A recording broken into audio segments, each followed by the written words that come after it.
I glared at the Akandi ambassador with the most deathly expression I could muster. I looked him right in the eye. He, of course, being a diplomat, glared right back. He had no idea just how dangerous his new position was. He grunted at me. "Is there a reason for this conduct?" he barked. "I do not want to be late." "I am here to provide a dire warning, Ukandian. A dire and sincere warning you may regard as insane, but it's something we all must know if we are ever to be a part of this confederacy, and the benefits it brings," I said plainly.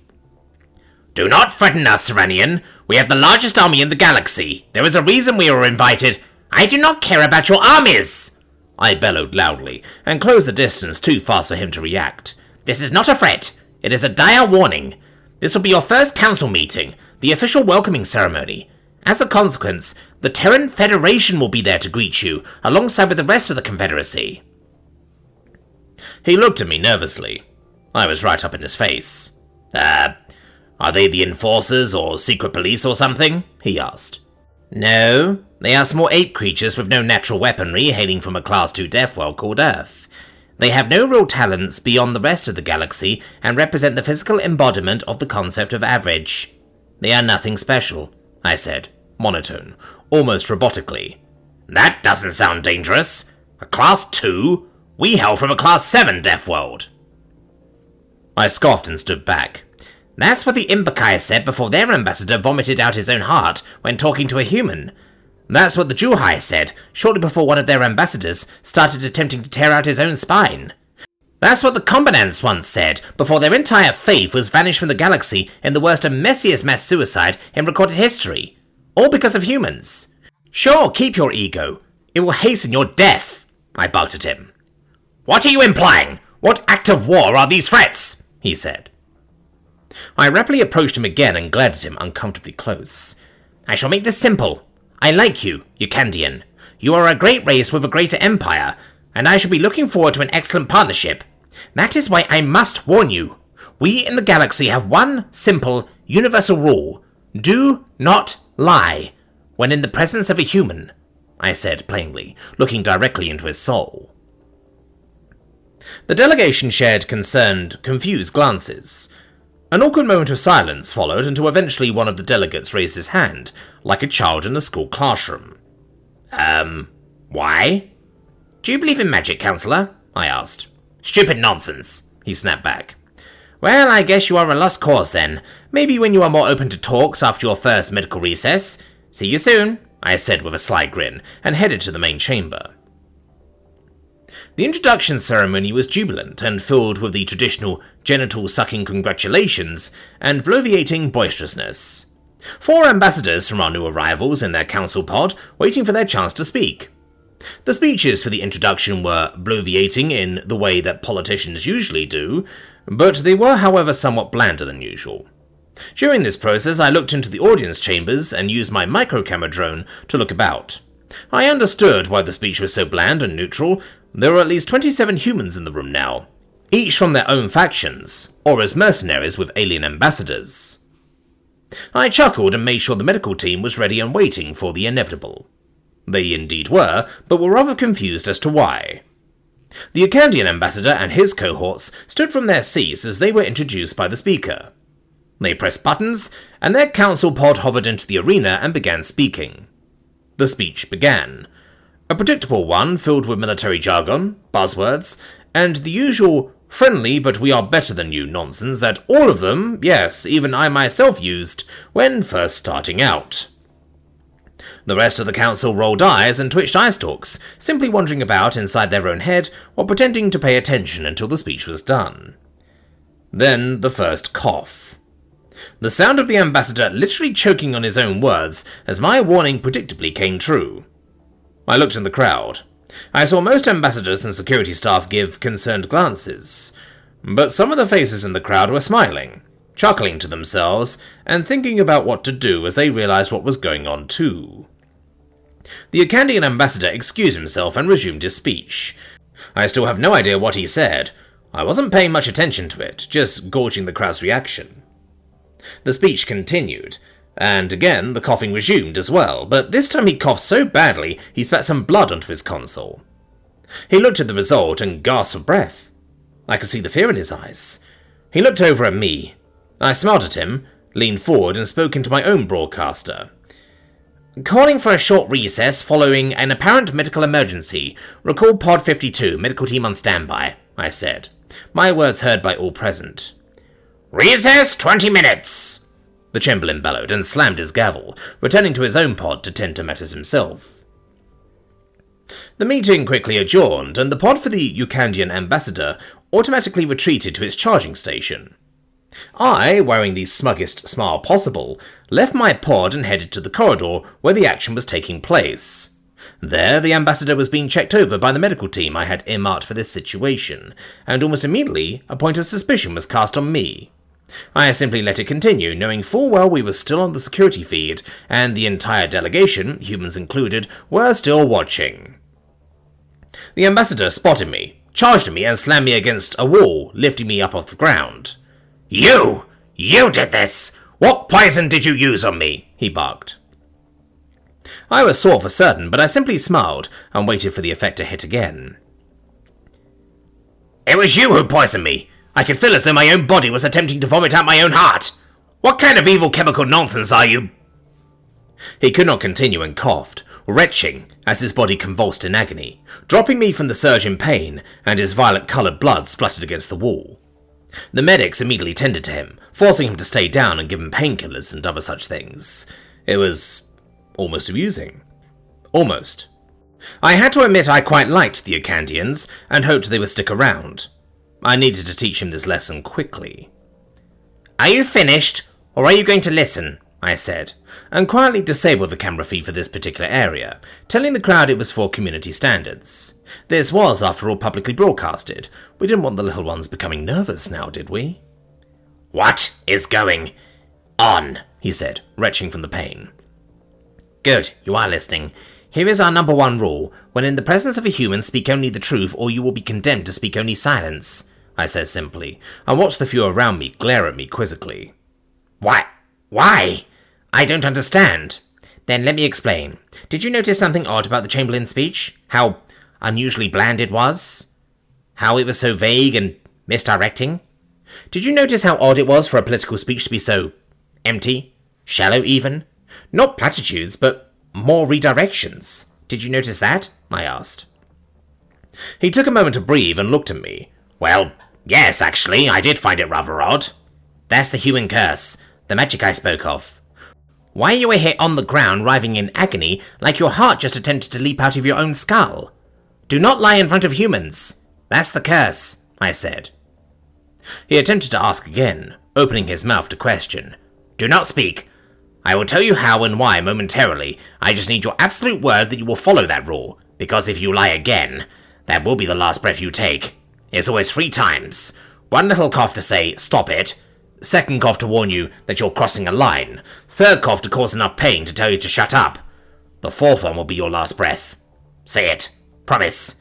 Follow the rule. Do not lie in front of humans, I commanded, speaking with more authority on the matter than I thought I could muster.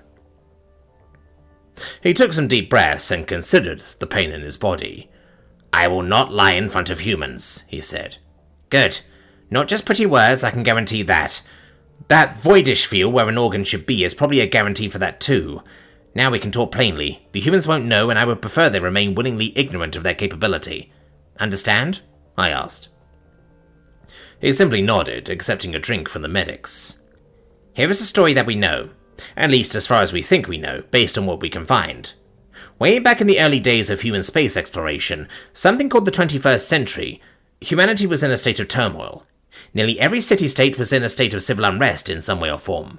Politicians back in those days were nothing short of sub-sapient scum, no matter what side they were on. Lies were rampant, and there was just so much stupid that the entire planet teetered on the brink of civilizational collapse. Then, one day, during the 4th debate of the 21st century, or the Aught-40s as they called it, somehow, someway, by someone we genuinely don't know, a magic curse was placed on the entire species, I said. He looked at me, blinking, staring like I was a madman, explaining how the universe was shaped like a toilet or something. This curse effectively made it lethal to lie too often for too long. One day, millions of politicians began vomiting up their own hearts, or ejecting blood from their every orifice before dropping dead. The curse spread to religious leaders, then activist groups, then the common man. Within the first week of the curse being active, 1 billion humans, a full eighth of the planet's population at the time, died from lying too much. The only reason it stopped was because a leader from the cult or organization responsible for casting the curse in the first place appeared on television and basically told them what was going on. Fatalities continued, of course, but nowhere near as bad as the first week. The humans actually thought it was a bioweapon at first, I explained calmly, even though I knew every word was insane. But true. A magical curse? Seriously? Well, how else can it be explained? The priest responsible for explaining the situation didn't know himself. He just said, "Them's the rules, and that's the thing," and he didn't cough out his own lungs, so there you go. How can one explain it anyway except some kind of magic or supernatural force? Never sets of biohazard equipment, no matter the capability. We have tested this so many times, it always happens. If a human hears you speak a lie, you start the process of your soul becoming so disgusted with the fact you told an untruth that it begins forcibly removing its mortal chains, to his own detriment. At least, that's the best we can tell. The combatants learned that. The Imbekai learned that fact as well. I learned that. I nearly died during my first speech too. You can still see the blood smears on my seat, I said flatly, looking at him with worry. He leaned against the wall and had more water to drink. He thought about it a bit. Starting to make sense, really. I've seen some reports about humans and the Terran Confederacy. Starting to understand why I thought they were so outlandish. So let me get this right. A faction of humans became so angry at the state of the world, they cast a magic curse of some kind, we don't know, and this magic curse causes them to tell only the truth, or else they die horribly? He asked. That's pretty much it, at least as far as we know. I have mused on this carefully through the years with actual humans present, with no consequences besides the human raising an eyebrow and wishing he could speak our language. It ignores culture and language borders, can speak anything. If you lie, the result is the same. So, it seems that is the best, if only, explanation we have. We can't think of anything else except the literal actions of a divine entity, and we really don't want to think about that, I replied. Okay, tell me what happened to those who failed to adhere to this unwritten rule. His breathing and speech were returning to normal. The combatants was the largest religious faction in the galaxy once. Humans challenged them to debate when the priests came calling to spread their faith and collect tithes from unbelievers. The debate was a disaster and didn't last more than an hour before their great Tsar began convulsing and his spine ripped itself out. Then they blamed the human for assassination. Accusers likewise suffered bodily and painful deaths. The combatants attempted more debates and tried collecting more tithes. Each encounter ended the same. Humans begging them to go away for fear of lives lost, and the zealots effectively condemning themselves to an early grave. The death toll was worse than the Great Plague of the Last Era, I said. That explains why the humans have no real religious doctrine, choosing silent faith instead.